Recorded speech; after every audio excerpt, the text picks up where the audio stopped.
Rafael Pombriego es vicepresidente ejecutivo de Fredica, importadores y exportadores de vehículos en Canarias. Rafa, ¿qué tal? ¿Cómo estás? Muy bien, muy bien. Empezando el día y con muchas ganas de hablar contigo, José Luis. Sí, la verdad que también, porque ha pasado tiempo, hemos hablado, y ya lo Sí, comentaba antes de conectar, hemos estado hablando durante muchos años y en todas esas conversaciones pues siempre preocupados por el sector del automóvil. Y Rafa, 2022 hemos pasado una etapa, digamos, un poco de incertidumbre, pero ¿cómo está 2022 en compra-venta de automóviles? pues mira, José Luis, la verdad es que en los últimos años se nos ha complicado No me mucho digas. la actividad, ¿no? Sabes que el año pasado surgió el problema de los microchips. Ujú. Hubo problemas con el abastecimiento de los microchips para las fábricas y esto ha paralizado de manera importante la producción de automóviles. Y esto ha repercutido luego, lógicamente, en la distribución, con lo cual el sector, junto a la crisis generada por el COVID, por toda la incertidumbre económica que ha conllevado esta crisis pandémica, pues tenemos que sumar ahora, entre los diferentes problemas que soportamos, pues la falta de los microchips y la falta de abastecimiento, con lo cual lo poco que se puede vender no se puede vender porque no tenemos stock para atender la demanda. Están llegando los coches poco a poco, las marcas es un problema generalizado, casi prácticamente generalizado en todo el sector, Ujú. y bueno, estamos recibiendo coches poco a poco y los clientes pues se están haciendo listas de espera con tiempos que pueden pasar hasta los 4 meses, ¿no? Con lo Uf. cual la situación desde luego no se presenta halagüeña. Pensábamos que el año 2022 iba a ser el año ya definitivo de la recuperación, pero desgraciadamente esto, junto con el incremento fiscal que ha operado el gobierno de España, que decidió incrementar el impuesto de matriculación este año, pues nos vemos en una situación complicada que yo creo que se empezará a vislumbrar un poquito la situación a partir de mitad de año aproximadamente, a partir del mes de junio. Esperamos que las cosas empiecen a ir a caminar hacia cierta normalidad.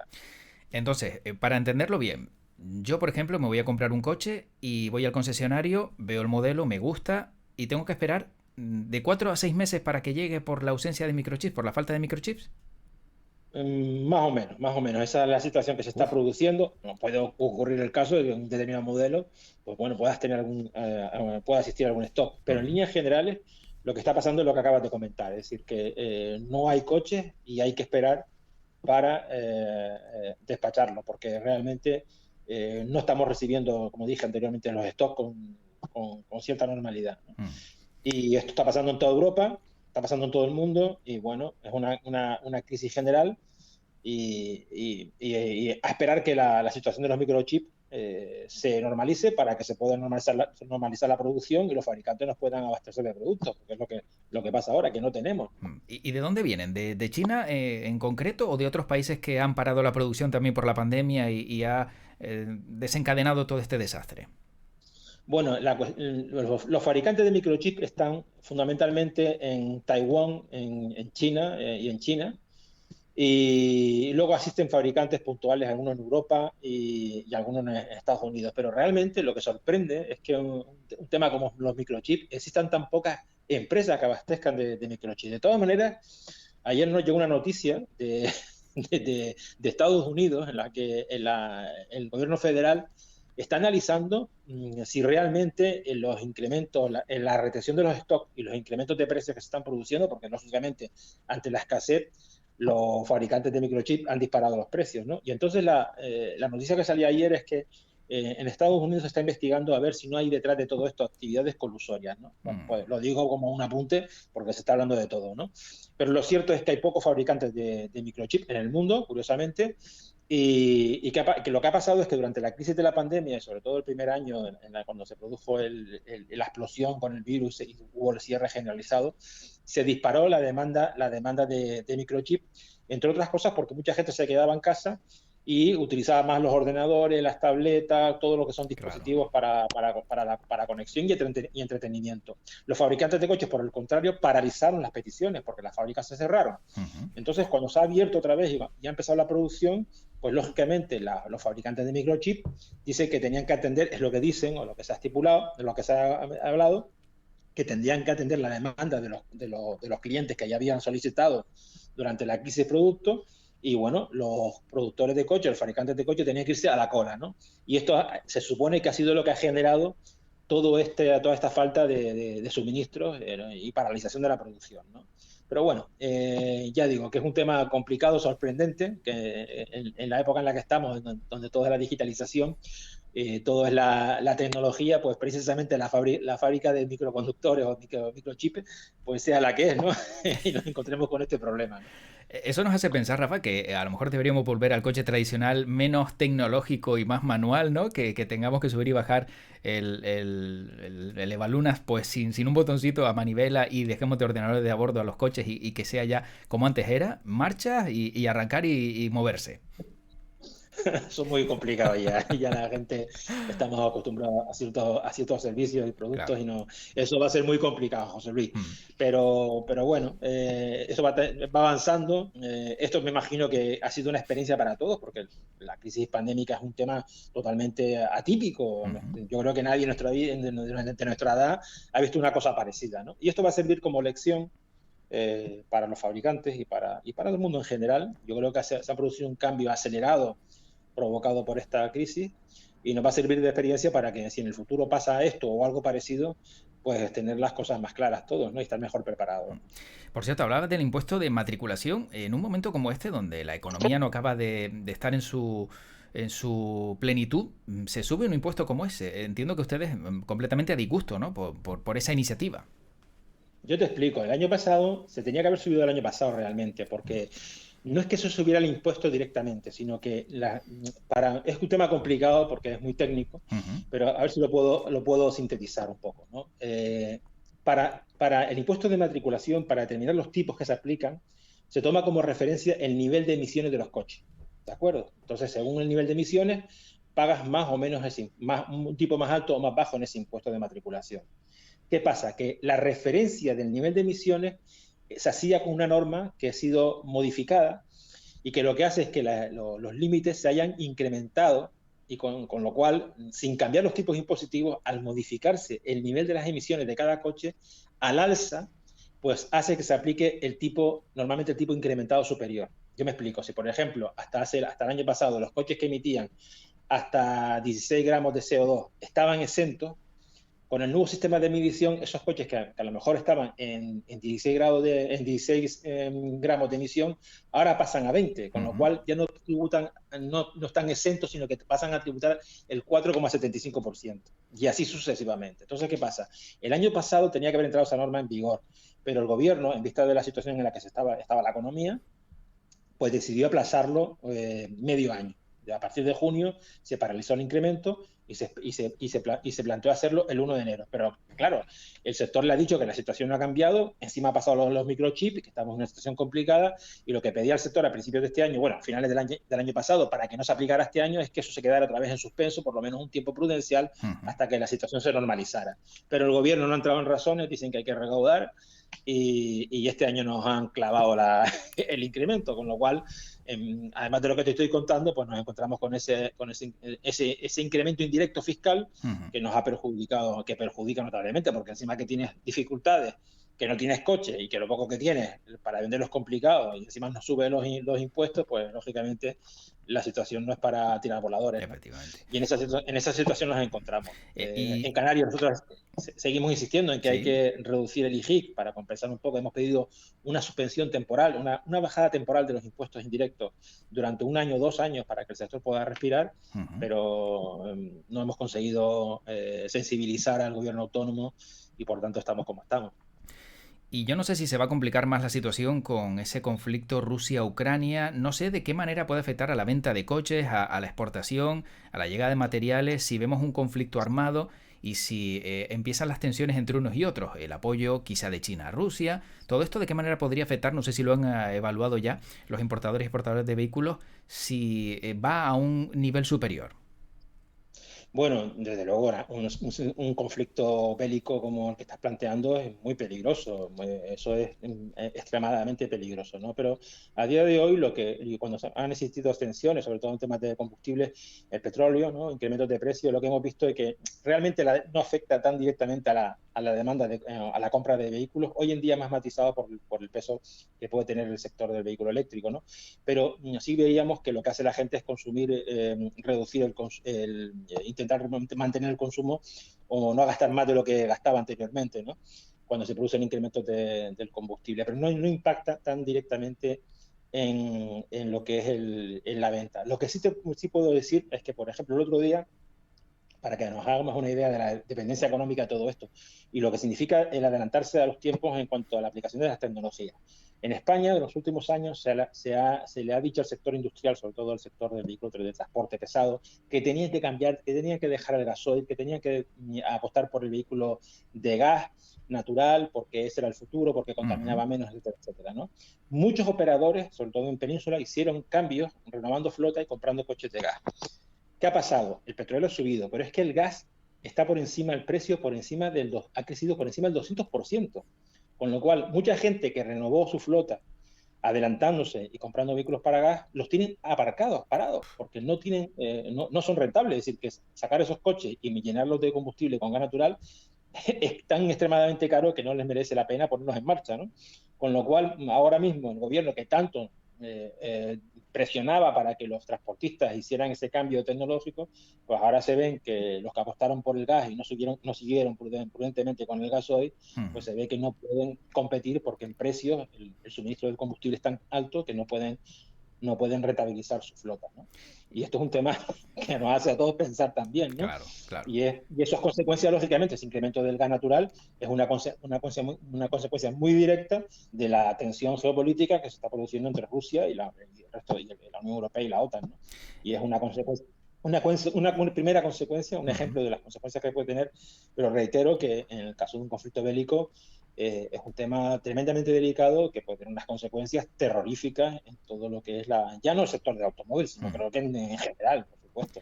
¿No temen que el incremento tan elevado, ¿no? O sea, tan grande que hay ahora mismo del precio de la gasolina, del gasoil, haga a muchos replantearse si va a ser mejor para ellos utilizar el transporte público y prescindir de comprar un vehículo? Porque claro, vemos que sigue subiendo y si encima hay un conflicto bélico, esto puede ir a peor, ¿no? Si se empiezan a elevar los costes y la gasolina se convierte en un artículo de lujo.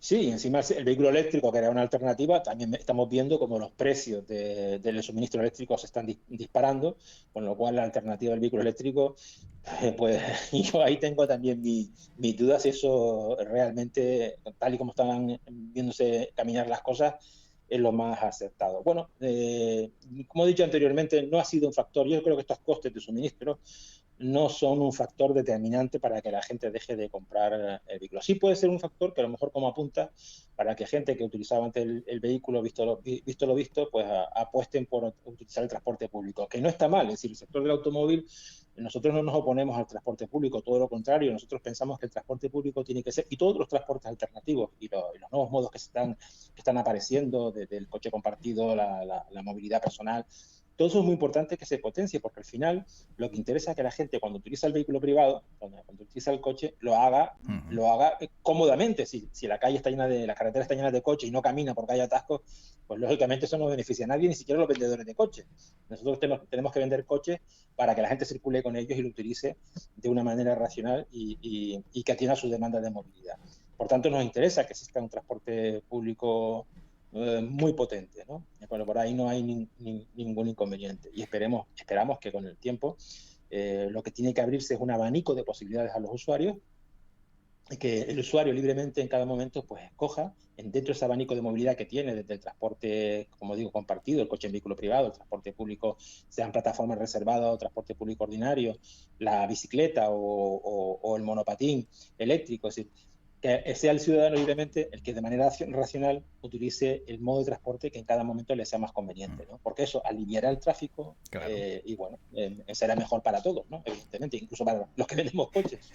Es mi punto de vista, ¿no? Sí, yo creo que es compartido por el sector. Efectivamente. Y la pregunta es clara, ¿vehículo eléctrico o híbrido? Porque también los vehículos eléctricos se encuentran con el hándicap de que dónde lo cargas. el tiempo de carga. Se ha hablado mucho de esto, pero parece que siguen pasando los meses y aquellas personas que tienen que cargar el vehículo les cuesta lo suyo encontrar un punto y luego encima tener que esperar un tiempo demasiado largo para cargarlo. Y segundo lugar, si logran cargarlo porque a lo mejor tienen un garaje y pueden hacerlo en sus viviendas adaptando pues las conexiones, también la luz no está en su mejor momento. ¿Híbrido o eléctrico?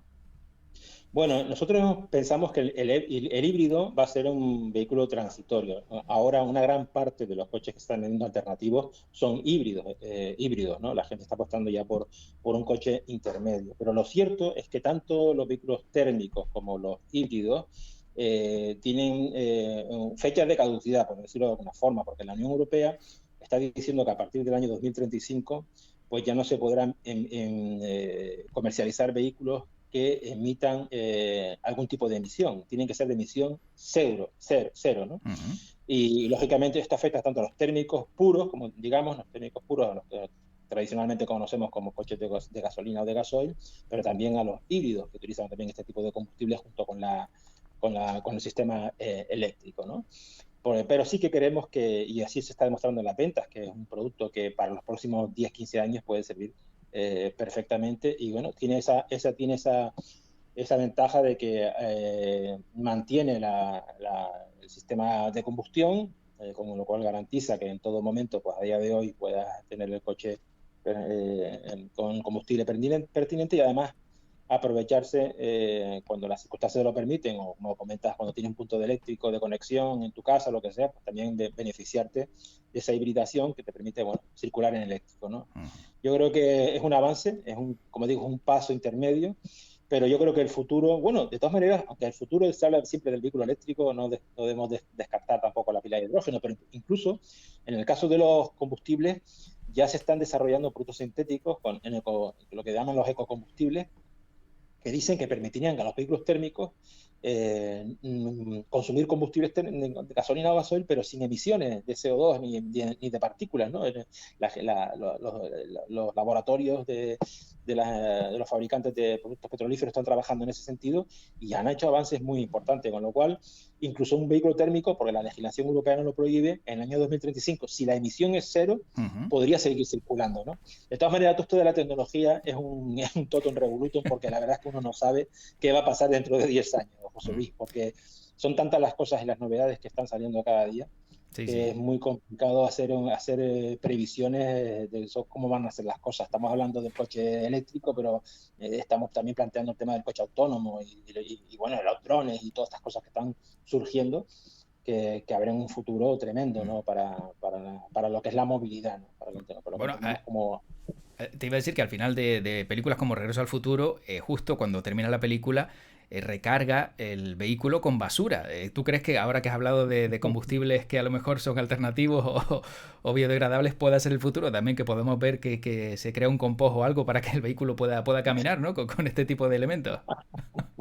Yo no sé si será directamente en el vehículo, pero sí que se aprovechará todo porque caminamos hacia una economía circular en la que Uh-huh. todo se tiene que aprovechar de la mejor manera posible. Y bueno, los sistemas de combustión de productos plásticos, etcétera, ¿no? Pues también tiene la biomasa y todo este tipo de cuestiones, pues tienen también, yo creo que también tienen sus posibilidades, ¿no? Pero verlo aplicado a un coche directamente yo lo veo un poco Difícil. complicado, ¿no? Bueno, Pero bueno, nada descartable. De repente tiramos la efectivamente. bolsa a la basura en Sí. el portabulto y caminamos, ¿no? Bueno, Rafa, y la última. No sé si tuviste oportunidad de ver ayer la presentación del nuevo coche de Fernando Alonso, el Alpine, el A522. ¿Te gusta la Fórmula 1? Sí me gusta la Fórmula, no soy un gran seguidor, pero de vez en cuando me gusta verlo. Y como Tampoco soy entendido, un... o como seguidor, si presentan el A522, el Alpine 522, es porque han tenido 521 coches primero que han probado o... Ahí me pillas porque no tengo ni idea de por qué motivo es cuando ponen los nombres de los coches, no, el A23, 24, yo no sé por qué, me imagino que será una forma de clasificación que tiene cada marca, Sí, sí, está claro. pero bueno, lo importante es que el coche camine y camine bien, y que en este caso Efectivamente. de un coche de competición Hmm. sea un coche competitivo, ¿no? Hmm. Entonces eso es lo que es importante, y bueno, y quien lo conduce, pues lógicamente es un piloto de los mejores del mundo, y es una apuesta de la marca decidida, ¿no? Y que también puede hacer que, claro, si él va bien, Alpine es Renault y luego pues Renault pues podría vender más coches también, ¿no? Como pasa con Mercedes, Hombre, con Hamilton y demás, ¿no? Como hemos visto, ¿no? Con Ferrari cuesta un poco más comprarlos, pero bueno, pero también tiene, tiene su imagen de marca. sí, desde luego. Evidentemente que es una tarjeta de presentación de las marcas, ¿no? Tanto en el mundo de los coches, de las motos, bueno, yo creo que en todo el más media, pues siempre la publicidad que consigue este tipo de cosas es importante. Yo no compraré un Ferrari, pero a lo mejor compro un llaverito de Ferrari. El llavero sí nos lo podemos Un permitir, plus de ¿verdad? Ferrari. Hasta el llavero podemos llegar, ya luego ya de ahí para arriba ya cuesta Todo el más. merchandising, ¿no? Sí. Mi Pues, generación de marca, ¿no? sí, efectivamente. Interesante. Pues darle las gracias a Rafael Pombriego, vicepresidente ejecutivo de Fredica, y desearle también muchísima suerte en este tramo que tenemos también de año, como bien decía, que las cosas mejoren y también supongo que el mensaje de aquellos que quieren comprar un vehículo, pues que se lo tomen con calma y que sepan que tarda un tiempito, pero bueno, que llegar llega, que es al final lo importante. Sí, sí, esperemos que todo marche bien.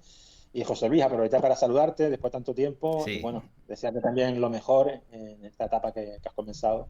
Y un fuerte abrazo para ti y para todos tus oyentes. pues Evidente. evidente, exacto. Y telespectadores, te lo agradezco, Rafa, y un fuerte abrazo. Volveremos a hablar. Cuídate mucho. Igualmente. Hasta luego.